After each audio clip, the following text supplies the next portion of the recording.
다음은 일반 벼씨 침종에 대해서 말씀드리도록 하겠습니다.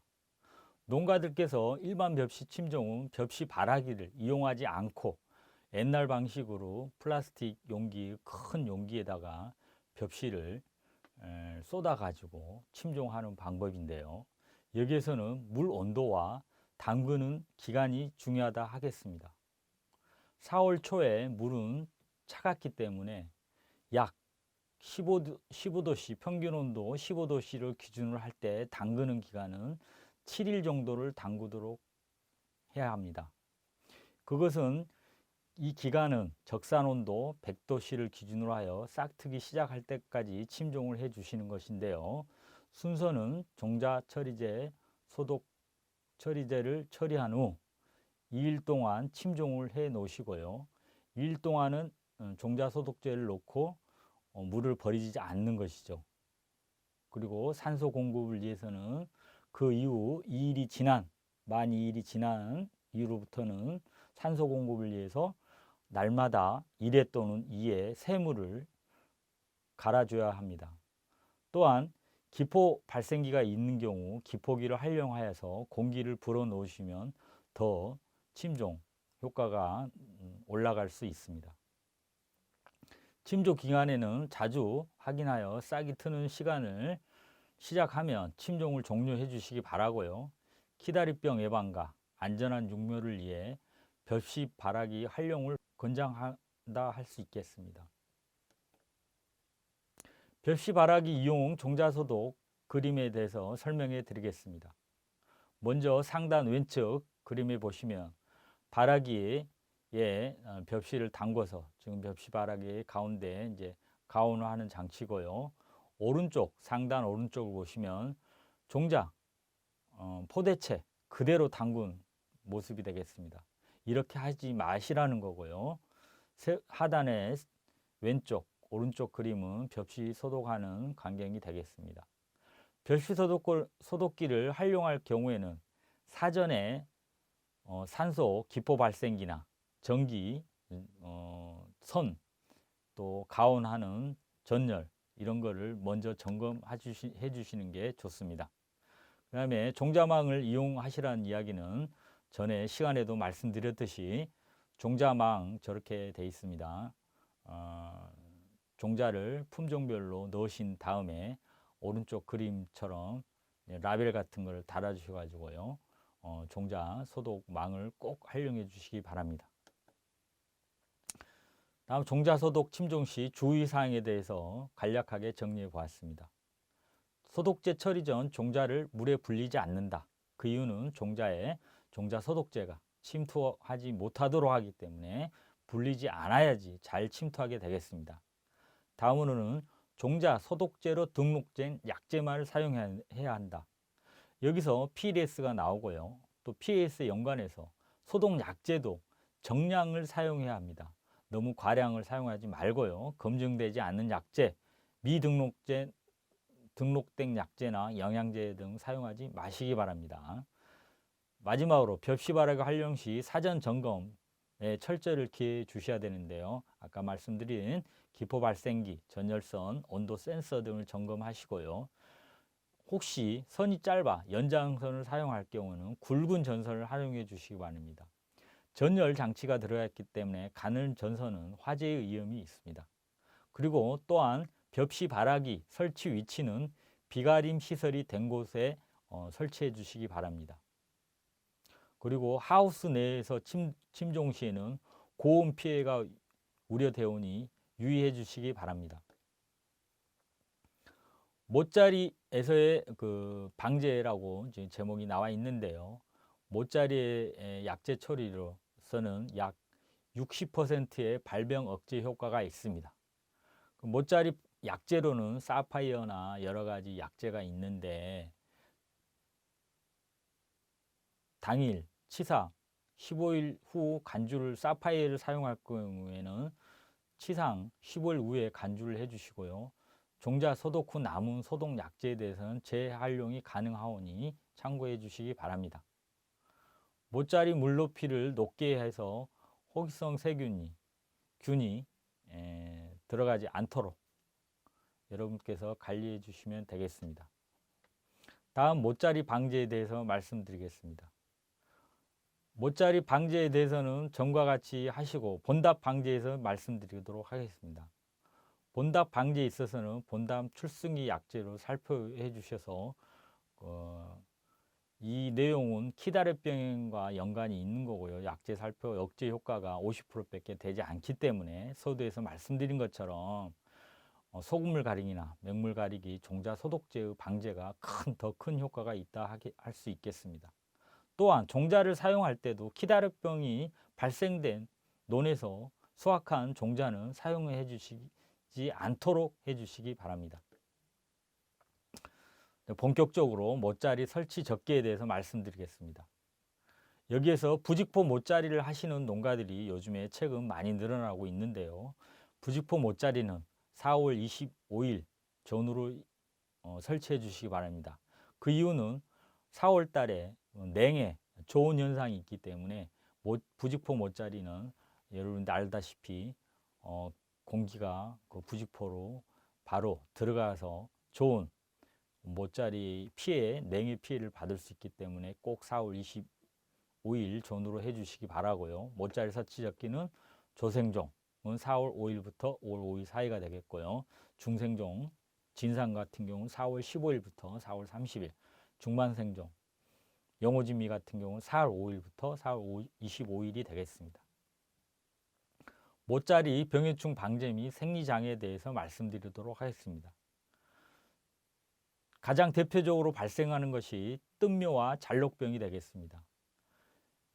4월달 저온으로 인하여 10도씨 이하의 낮은 온도, pH가 모짜리 같은 건 4.5 정도에서 5 정도가 정상인데 pH 6 이상이 되거나 밀파, 파종량이 너무 많게 되면 안 되는 것이고요. 또 상토가 너무 물이 많아 과습하거나 또 너무 물이 없어서 건조. 근데 모짜리 초기에는 건조 현상은 잘 나타나지 않습니다. 그런 이유는 모짜리가 침종 기간을 거쳐서 충분하게 물을 흡수를 하고 있고요. 모짜리 또 치상을 하실 때 모짜리에 물을 맨 처음에 최초 물을 한번 대기 때문에 건조 현상은 초반에는 없다라고 할 수 있겠습니다. 또 예방 및 치료제로서는 다찌밀이나 다찌 에이스, 아인산염 등을 활용해 주시기 바라고요. 들뜬모에 같은 경우에는 복토를 너무 과하게 했거나 너무 건조했을 경우에 또는 이럴 경우에는 얇은 부직포를 덮고 위쪽에서 물을 살포해 주시면 들떠 있는 흙이 밑으로 가라앉게 되겠습니다. 이렇게 이용해 주시기 바라고요. 또 백화묘, 하얀 모가 이제 발생할 수 있는데요. 녹화를 하실 때 강한 햇볕과 10도씨 이하 저온에서 발생하는데요. 이때 강한 햇볕을 바로 맞기보다는 흐린 날 부직포를 벗겨주시거나 이렇게 하셔가지고 백화묘가 나타나지 않게 해주셔야 합니다. 이때 차광망 설치를 하고 부직포를 덮어주거나 또 흐린 날이나 해질녘에 녹화 작업을 해주시기 바랍니다. 키다리병은 아까 말씀드린 것처럼 벽시 종자 소독 전에 소금물 가리기, 맹물 가리기 등을 해주는 게 가장 중요하고요. 그 벽시 종자 소독제를 이용해 가지고 벽시 소독, 침종을 해주시는 게 키다리병이 본론에 나가서 발생하는 것을 약 70% 이상, 80% 이상은 잡을 수 있다고 생각합니다. 그리고 키다리병은 우량 종자를 사용하셔야 되고요. 우량 종자 선발을 아까 좀 전에 말씀드린 것처럼 하시고요. 그리고 밀파, 또 고온 육묘를 금지해야 됩니다. 하우스 내에 너무 고온이거나 절충, 터널 재배, 그 모짜리 설치하실 때 고온으로 올라가지 않도록 잘 해주시기 바랍니다. 그리고 지금 그림에 보시다시피 한 상자당 130g 정도만 벽시를 파종을 하셔야 되는데 지금 왼쪽 그림처럼 너무 많은 벽시량을 살포하게 되면 벽시가 서로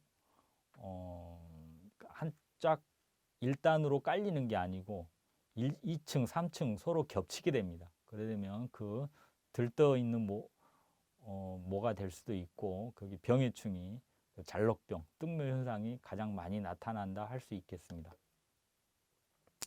다음은 벽시 파종을 끝난 다음에 고른 벽시가 고르게 올라오기 위해서는 상자 쌓기를 해주시는 게 좋습니다. 상자 쌓기는 파종 후에 그림에 보듯이 그 팔레트를 제일 하단에 놓으신 다음에 상자를 벽시 파종한 육묘 상자를 그림처럼 쌓아서 약 1에서 3, 4일 정도까지 놔두시면 안쪽에서 균일하게 벽시가 이제 싹이 트게 됩니다. 이 싹이 튼 벽시를 이제 하우스나 이제 못자리에 치상을 해 주셔야 되는데요. 이때는 갑자기 벽시가 발화된 싹이 강한 햇빛을 맞게 되면 아까 좀 전에 말씀드린 것처럼 백화암효가 발생될 수 있으니 주의를 해 주셔야 합니다. 못자리 관리 핵심 기술에 대해서 말씀드리겠습니다. 못자리의 종류는 하우스 못자리, 가장 안전하다 할 수 있겠고요. 보온 전축 못자리, 부직포 못자리가 있는데요. 권장하고 싶은 거는 하우스 못자리가 되겠습니다. 기간별 중점 관리에 대해서 말씀드리자면 못자리 기간을 초기, 중기, 후기로 봤을 때 초기는 보온, 온도가 가장 중요합니다. 물을 주지 마시고 온도 관리, 최대한 온도를 올려주시기 바라고요. 이제 못자리 중기에서부터는 환기를 시켜주셔야 되고요. 후기에서는 물 관리 해주셔가지고 이제 끝난 다음에 이양을 해주시면 되겠습니다. 초기에는 보온이 중요하므로 물 주기를 금지하고 또 물을 자주 주게 되면 온도는 올라가지 않고 습해, 가습에 의한 병의 원인이 될 수 있습니다. 또 제가 강조하고 싶은 거는 튼튼한 모를 기르기 위해서는 키는 짧게, 대는 굵게, 모의 옆 잎 색깔은 짙은 색이 아닌 연두색으로 기르는 게 가장 중요합니다. 여러분들이 육묘 상자에 넣는 상토는 모가 자랄 수 있는 충분한 양분이 들어있기 때문에 못자리에서 요소, 유황, 기타 양분을 넣지 않는 것을 권장합니다.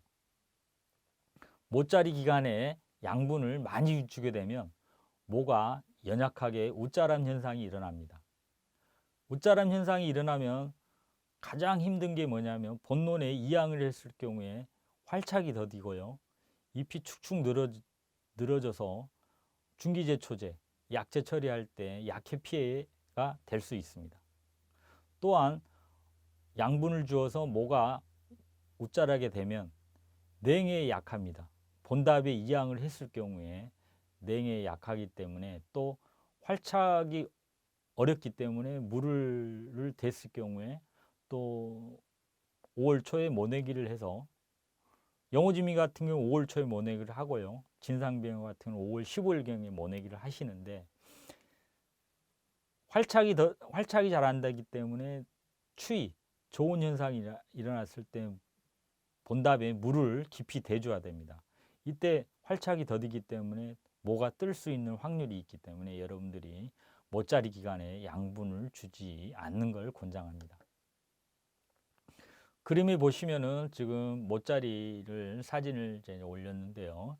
이제 성공한 육묘일까요? 라고 물음표를 달아놨습니다. 보시다시피 지금 이 모는 상당히 잘 돼 있다라고 생각됩니다. 근데 단 한 가지 제가 말씀드린 것처럼 잎 색이 너무 짙습니다. 양분을 주신 겁니다. 실제적으로 제가 현장에 가서 촬영한 건데요. 양분을 너무 많이 주셔서 지금 옆 색깔이 아주 진하게 돼 있죠. 이럴 경우에는 이제 양분에 대해서는 더 이제 후면에 더 이제 말씀을 드리겠지만 초기부터 못자리에서부터 양분을 주게 되면 여러분들이 병해충에 노출되는 확률을 스스로 높이는 것입니다. 그렇기 때문에 꼭 잊어먹지 마시고 유념해 주시기 바랍니다. 네, 다음 그림 보시면 아주 잘 된 성공한 육묘종. 모 잎 색깔이 이전의 커트 색깔보다는 상당히 연두빛으로 밝은 색을 나타내고 있습니다.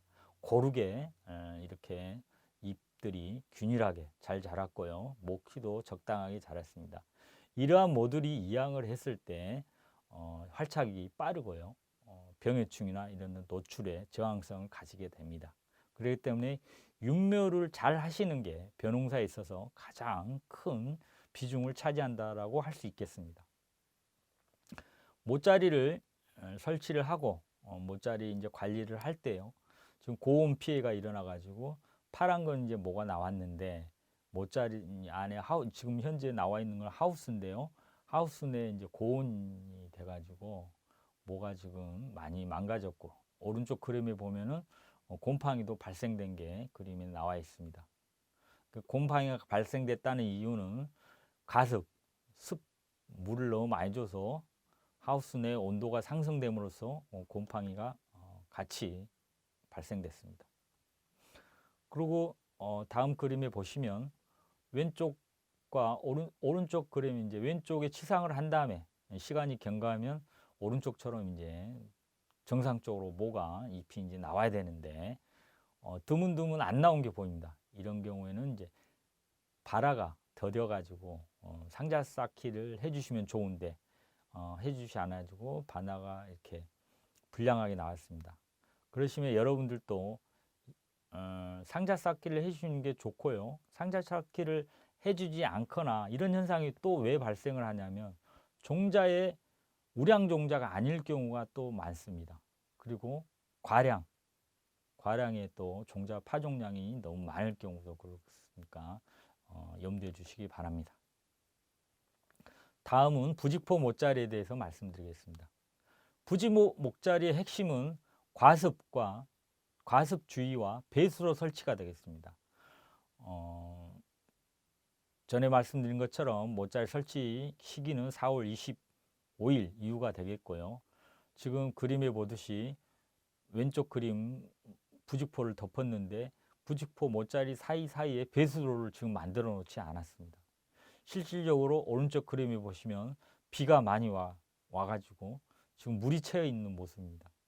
물이 채여 있을 경우에는 빨리 물을 빼시고 배수를 설치하시는 게 회복하는데 가장 중요한 포인트라 할 수 있겠습니다. 들뜬물 경우에는 위에서 분무기, 약대 분무기보다는 그 노즐을 일반 노즐을 사용해 가지고 압력이 낮은 노즐을 사용해 가지고 위에서 이렇게 물을 뿌려 주시면 복토한 흙이 가라앉게 되겠습니다. 그리고 5월 이제 모짜리를 설치를 하고요. 초기를 지나서 중기 이제 넘어가면 환기를 시키라고 그랬잖아요, 제가. 그래서 모짜리 설치 이후에 10일 이후부터는 모짜리를 자주 보셔 가지고 기상 상황이 고온일 때는 가감하게 모가 망가지지 않도록 지금 보온 절충 모짜리인데요. 이거는 비닐 제거를 해 주셔야 됩니다. 또 모짜리 관리함이 있어서 지금 보온 절충 모짜리가 또 화면이 나왔는데요. 터널 내 온도가 30도씨 이상이 되면 통풍을 무조건 시켜줘야 됩니다. 비닐 옆구리를 이렇게 지금 텄는데요. 양쪽으로 다 터주시는 게 더 좋습니다. 공기 바람이 유입되고 유출되는 들고 나르는 그 공기구멍을 이렇게 찢어주시면 좋고요. 여러분들이 이제 보온절충 모짜리 할 때 가장 실수를 하시는 게 뭐냐면은 그때 4월 초가 저온이다 보니까 터널 안에 비닐 안에 하얀 부직포를 꼭 씌웁니다. 보온을 위해서. 그러면 이게 이제 모가 적당히 크고 외기 온도가 올라갔을 때는 부직포를 제거해 주셔야 되는데 제거를 해 주지 않는 경우가 있습니다. 여러분들이 부직포는 본엽이 3매 정도 올라왔을 때는 제거해 주시기 바랍니다. 가장 모짜리에서 많이 발생하는 거죠. 가장 비중을 많이 차지하는 습해입니다. 과습, 물이 너무 많아서 발생하는 습해인데요. 습해를 받게 되면 생리적으로 이제 온도와 상승작용으로 인해서 뭐 곰팡이가 발생하거나 잘록병, 뜸모 뭐 이런 것들이 많이 발생을 하게 됩니다. 그렇기 때문에 습하지 않도록 관리하는 게 가장 좋습니다. 물론 모짜리 후기 때는 모가 다 자란 다음에는 물 관리를 해도 지장이 없습니다. 고온 피해, 들뜬모, 잘록병, 습해에 대해서 그림이 나와 있기 때문에 참고해 주시기 바랍니다. 지금 육묘 실패의 대표적인 말씀드린 것처럼 육묘상내 습기과다, 습해에 대해서 지금 사진에 나와 있고요. 이것은 이 그림에는 밀파, 파종량이 너무 많은 거죠. 그리고 조기 파종, 너무 빨리 파종을 했다는 거죠. 진상은 4월 15일, 영호진미는 4월 1일에서 5일 사이인데 진상 같은 경우에 영호진미랑 같이 못자리를 하게 되면 제가 말씀드린 것처럼 안 좋은 피해가 나타날 수 있고요. 또 종자가 우량 종자가 아닌가 하고요. 또 아까 말씀드린 것처럼 물관리를 미흡해 가지고 이런 현상이 나타나므로 여러분들이 습해의 피해를 막을 수 있는데 여러분들이 신경을 많이 써 주셔야 됩니다. 그 다음에 뭐 여러분들이 시중에서 아인산염 활용을 해가지고 멋자리하는 방법이 있는데요. 제가 말씀드릴 거는 아인산염 재료를 사서 제조하는 게 있고요. 시중에서 판매하는 게 있습니다. 만들어서 쓰는 거하고 판매하는 거는 물 희석 양량이 다르기 때문에 꼭 염두해 주시기 바라고요. 제조 아인산염 경우에 100배액을 농축했다. 그럼 이 농축한 액을 물 한 말에 생육 초기에는 100ml 희석해서 연면살포라고요. 생육 후기 3년 이후부터는 물 한 말 기준으로 농축액 200ml를 희석 연면살포해 주시기 바랍니다. 그리고 제품화된 시중에서 판매하는 아인산이라고 판매를 하는데요. 이거는 생육 초기에는 물 한 말 기준으로 아인산 25ml, 그리고 생육 후에는 물 한 말에 아인산 50ml를 희석 연면 살포해 주시기 바랍니다. 살포 시 주의사항은 못자리 기간 중에는 1회나 2회 정도만 하셔야지 뭐 3회, 4회, 그리고 또 한 번 살포할 때 중복 살포를 하게 되면 못자리가 망가지는 현상이 일어날 수 있고요. 모가 잠시 멈춤 현상이 일어날 수 있기 때문에 주의해 주셔야 되고요.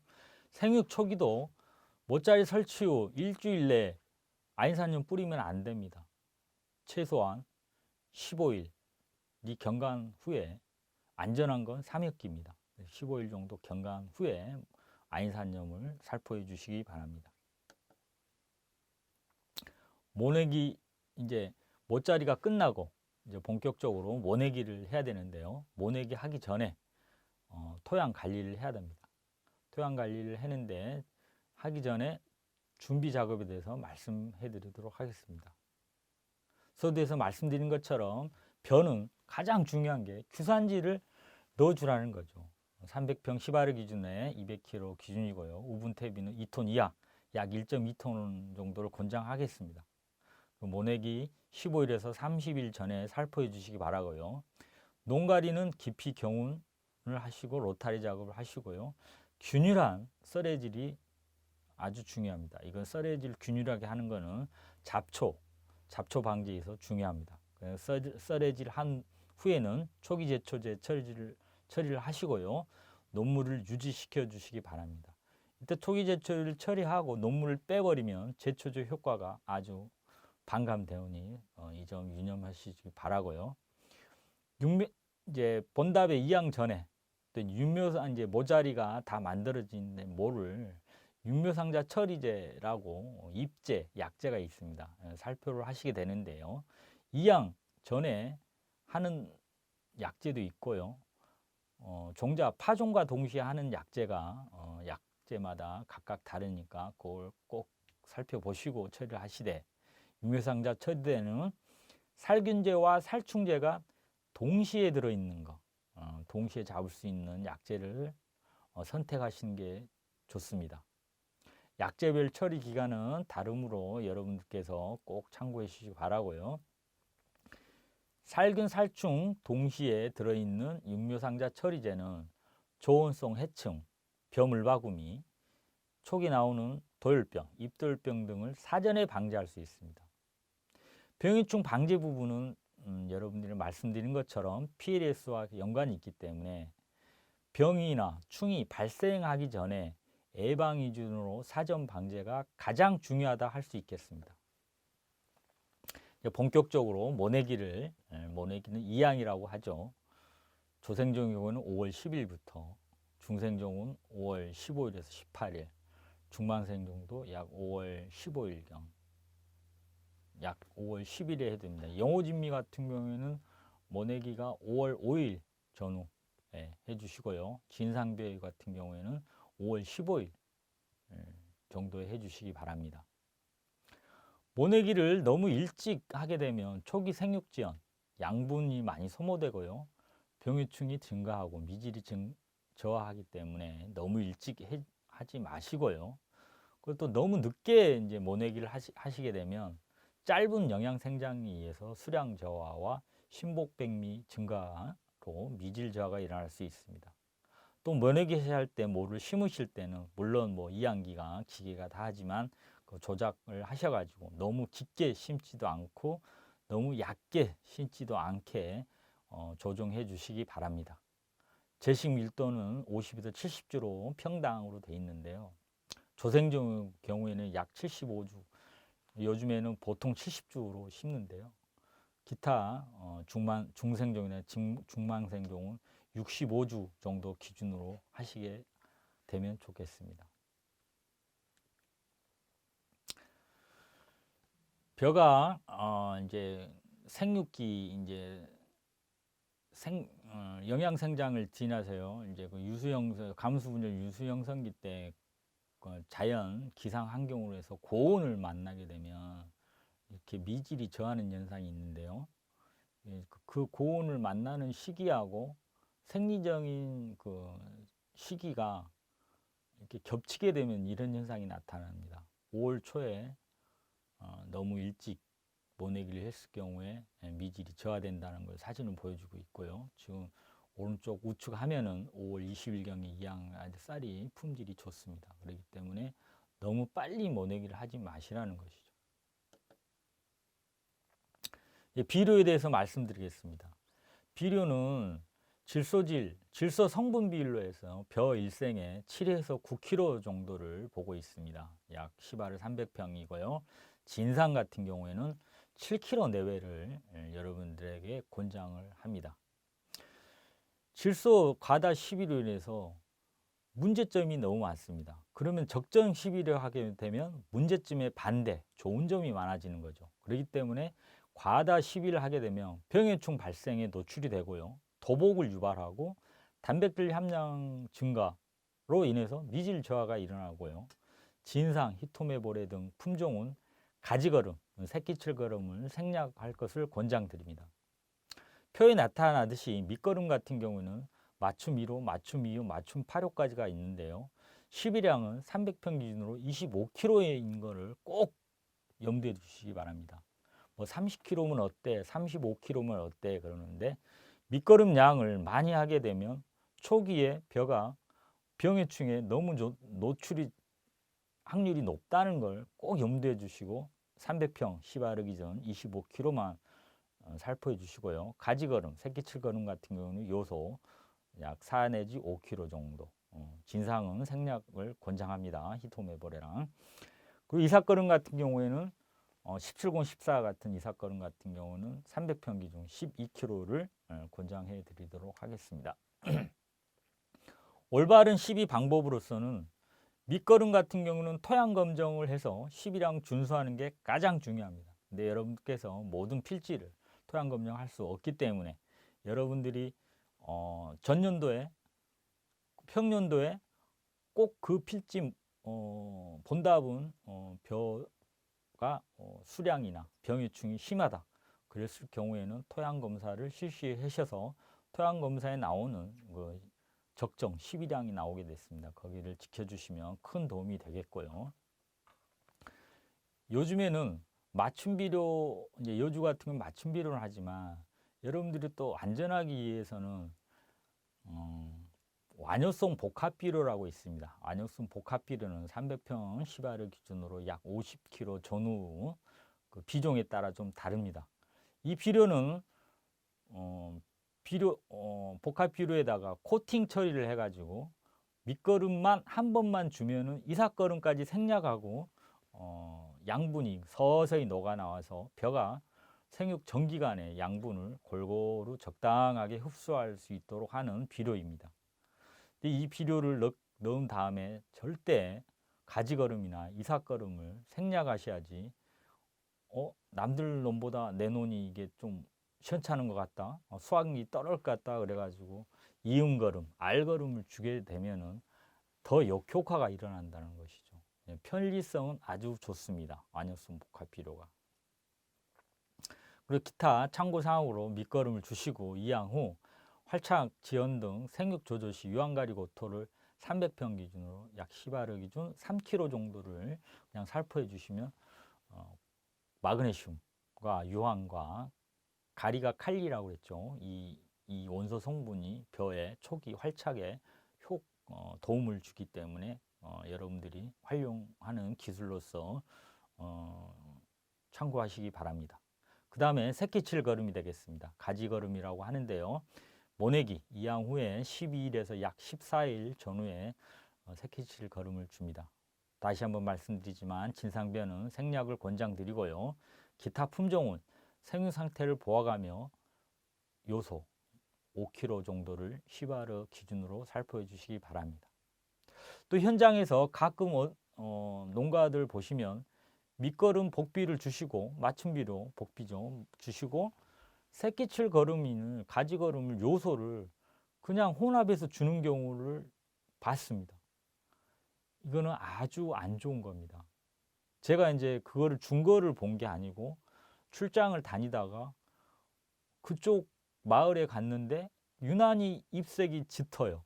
그래서 이제 농가를 만나가지고 왜 이렇게 잎색이 이양한 지 얼마 되지도 않았는데 이렇게 짙으냐라고 이제 여쭤보니까 밑거름과 요소를 가지거름을 같이 섞어서 줬다는 거죠.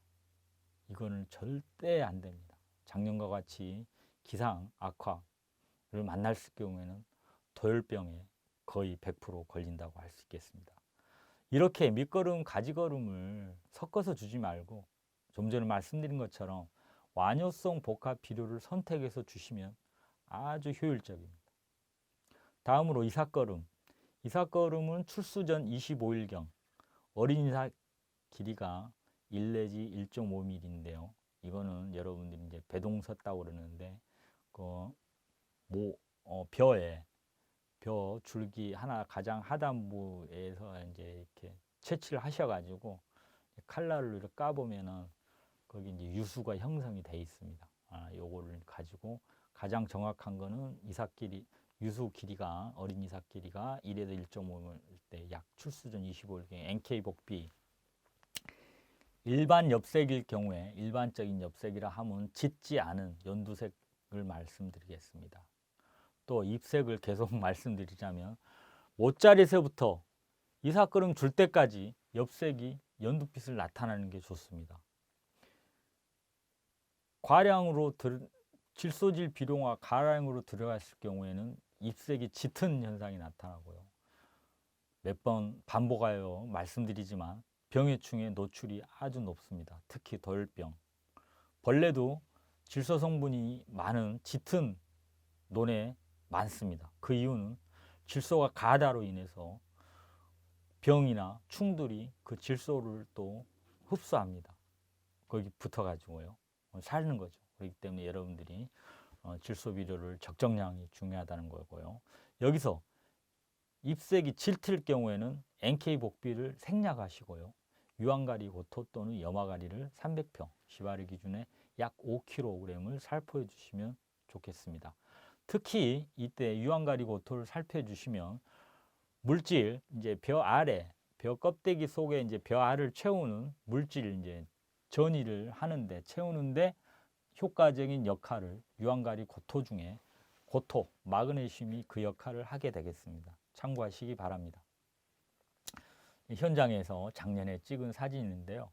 좀 같은 지역인데 왼쪽 논은 잎이 아주 짙은 녹색을 나타내고 오른쪽은 연두색, 밝은 연두색을 나타내고 있습니다. 같은 위치인데 논 주인이 다른 겁니다. 그 이유는 왼쪽 논 주인은 본인만의 스타일로 비료를 많이 준 거고요. 오른쪽 논 주인은 정적량을 주신 겁니다. 왼쪽 눈은 도열병이 많이 왔고요. 오른쪽 눈은 그 옆집에 살았다는 이유로 도열병 포자가 많이 옮겼습니다. 그렇기 때문에 여러분들이 도열병을 최대한 예방적으로 방지하는데 약도 중요하지만 비료량을 적정량, 특히 질소 비료를 적정량 시비하시는 게 가장 중요합니다. 반복적으로 또 규산질 비료에 대해서 또 나왔습니다. 밑거름주기 2주 전, 그러니까 농갈기 2주 전에 만들기 2주 전에 규산질 비료를 특히 하천염, 사질론, 볏짚 수고론, 도복론 등에 대해서는 규산질 비료를 300평 기준 약 10포 200kg을 살포해 가지고 로타리 작업을 하시고요. 또 벼는 특이하게 다른 작물에 비해서 규산을 흡수하는 게 아주 높습니다. 질소보다 약 8배 이상의 흡수 요구를 한다는 거죠. 그렇기 때문에 여러분들이 볏짚, 수하고 볏짚을 논에 한원하지 않을 경우에는 꼭 규산질 비료와 유기질 비료를 논에다가 살포를 하셔야지 벼가 생육기간에 화학 비료만 가지고 영양을 공급받는 것보다 규산이나 유기질 비료가 들어감으로 인해서 생육이 더 안정적이고 궁극적으로는 고품질 쌀을 수확을 많이 할 수 있습니다. 규산질 비료의 효과에 대해서 간단하게 말씀드리면 수광태세를 좋게 합니다. 거기에서 이제 끝나는 거죠. 규산질 비료가 세포 벽에 세포 마지막 그 표피층에 단단하게 해줍니다. 그렇기 때문에 잎이 축축 처지는 게 아니고 빳빳이 쓰게 됩니다. 그러게 되면 햇빛을 강압성 출수 후에 강압성 이제 알 속에 이제 그 물질을 저장할 때 아주 좋은 효과를 하는 거죠. 잎과 줄기가 빳빳이 단단해서 도복미, 병해충 저항성이 아주 강화되고요. 등승률이 향상되고 중수 효과, 미질이 아주 향상이 됩니다. 규산질 비료의 중요성은 다시 한번 강조드리오니 여러분들께서 꼭 실천해 주시기 바랍니다. 지금 이제 볏짚을 걷어낸 거고요. 지금 볏짚 저기 오른쪽에 하얀 이제 볏짚 좀 대형 마시멜로라 그러죠. 소비자들은 도복이 일어나지 않게 하는 볏짚에 이제 규산 함량도 있고 유기물 효과도 있기 때문에 돌려주는 효과가 중요하다 할 수 있겠습니다. 다음은 물 관리에 대해서 간단하게 말씀드리도록 하겠습니다. 모내기 2양 후에 초기 제초제 시용 전까지는 모키의 약 2분의 1 정도로 물을 부어주시고요. 무효분월기 헛새끼 칠 때 중간 물떼기를 해주시기 바랍니다.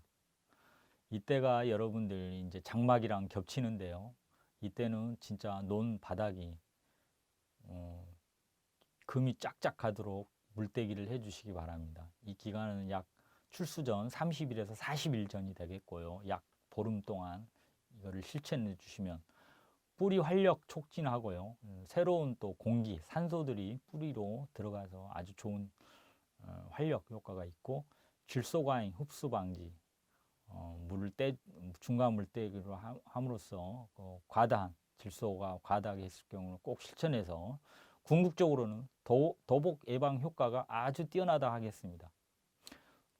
도복 예방 약제가 있는데요. 약제보다도 이렇게 중간 물떼기를 하시는 게 가장 큰 효과가 있다고 할 수 있겠습니다. 또 어린이삭 형성기에서부터 수인기까지는 논물이 마르지 않도록 물을 관리하고요. 물 걸러대게 하면 아주 더 좋고요. 출수기 이삭 펼 때는 보통 물대기를 해주시고요. 낙수기는 벼 수확기가 되겠죠. 출수 후에 40일에서 45일이 지난 다음에 완전 물대기를 하고요. 배수를 내주시기 바랍니다. 참고로 찬물이 나는 논이나 간종수는 직접적으로 물을 논에 넣게 되면 물이 차가운 좋은 현상, 벼가 냉해를 있기 때문에 약 50m 정도 도랑으로 해가지고 그 물을 돌려가지고 어느 정도 햇빛을 쐬가지고 물이 좀 온도를 올려가지고 논에 물을 대주시기 바랍니다. 도복 관리에 있어서 가장 중요한 거는 질소질 비료를 줄여주는 것이고요. 규산질 비료를 살포하는 것이고요. 토양 유기물을 확보하는 것이고요. 중간 물때기를 실천하는 것이 되겠습니다. 주요 도복 경감제에 대해서 정리해 보았습니다. 표 상단에서부터 하단까지는 출수 전 뭐 40일에서 50일, 제일 하단은 출수 바로 5일 전, 이렇게 순서대로 정리해 보았습니다. 바르케이트 입제라는 약제가 있고요. 시바르 기준으로 3kg, 탄탄이 입제는 출수 전 35에서 40일 전까지, 이것도 3kg고요. 암밀 입제나 쌀박사 입제, 출수 전 30일에 약 3kg. 그리고 비비풀 수화제라는 게 있습니다. 출수 5일 전에 약 1000배를 희석해 가지고요. 경협 처리를 하는 거고요. 이 약제는 다른 약과 섞지 말고 단독 처리를 해야 합니다. 여러분들이 참고로 키타진 입제나 아리아이비 입제가 있는데요. 이거는 농약 원재 성분은 똑같고요. 이거는 도복 경감제가 아닙니다. 도열병 예방 치료하는 약제이기 때문에 이거는 출수 전 30일에서 35일 전, 키타진 아이비를 뿌렸다고 해서 도복 경감제라고 생각하시면 안 된다는 것을 유념해 주시기 바랍니다. 지금 이제 논이 도복이 아주 심각하게 돼 있는데요. 액비를 살포한 논에는 밑거름을 생략하든지 약 2분의 1만 살포를 해 주시라는 것이죠. 액비를 살포하고 밑거름 정량을 넣게 되면 양분 과다로 인해서 이런 도번 현상이 일어납니다. 또 특히 도복이 초기에 일어나는 확률은 거의 없죠. 보통 유숙기, 호숙기, 출숙이 일어나는데 벼가 점점 상부가 무거워지면서 바람이나 비에 약해서 쓰러지게 되는 거고, 특히 질소질 비료를 했을 경우에는, 많이 줬을 경우에는 도복이 일어난다는 걸 유념하시고요. 유숙기, 호숙기 도복은 수확하는데 상당히 수확량 감소가 일어나니까 조심하셔야 됩니다. 도복이 일어나시면 옛날에는 이렇게 사람이 들어가서 인력으로 세우고 묶고 그랬는데 요즘에는 논물을 빨리 빼가지고요. 컴바인 요즘에 잘 나왔기 때문에 뭐 이렇게 컴바인이 세워서 하지만 장판처럼 쫙 판판하게 깔렸을 경우는 상당히 힘듭니다. 그렇기 때문에 딱 한 가지만 말씀드리자면 질소질비료 많이 넣지 마시기 바랍니다. 또 도복이 이제 가장 이제 쌀로서 아예 수매도 못하고 쌀로서 유통도 못하는 게 수바라가 되겠습니다. 이삭 상태에서 싹이 나와버리는 거죠. 이 영양이 파괴되기 때문에 쌀로서 이거는 유통할 수 없는 아주 가장 큰 피해가 되겠습니다.